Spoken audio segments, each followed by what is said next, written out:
నేను పైరేట్ కొరకలో చేపలు పులుసు పెడుతున్నాను.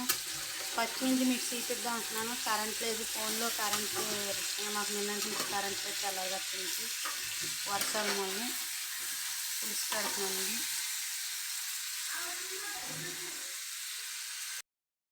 ఉప్పు, కారం, ధనియాల పొడి, ఫస్ట్ ఉల్లిపాయ తురిమేసాను, అల్లం వెల్లుల్లి పేస్ట్ అన్నీ కచ్చపిచ్చి దంచి వేసాను. కరెంట్ లేదు, నా ఫోన్లో కూడా ఛార్జింగ్ లేదు, అందుకనండి మీకు ఫస్ట్ నుంచి చూపించలేదు.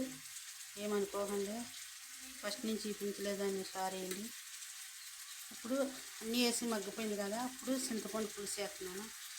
కూర ఒకటి ఎర్రగా లేదంటే కారం సరిలేదండి, అందుకని కూర ఎర్రగా కనపడతలేదు.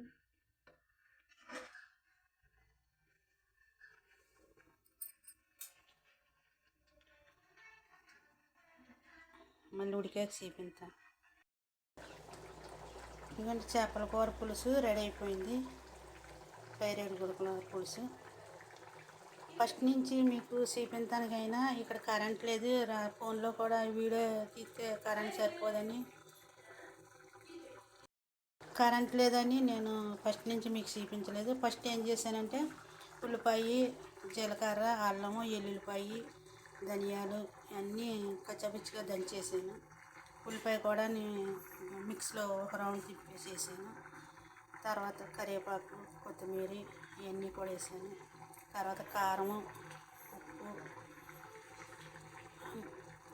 చింతపండు పులుసు అన్నీ వేసి ఇగొండి ఉడకనిచ్చాను. మా ఇండియాలో చేపల కూర పులుసు పైరేడు కూరలు. సరే అండి, మీకు నచ్చితే కనుక లైక్ చేసుకోండి, షేర్ చేసుకోండి, సబ్స్క్రైబ్ చేసుకోండి, మాత్రం మర్చిపోతుంది. ఉంటానండి. ఓకే అండి, బాయ్ అండి.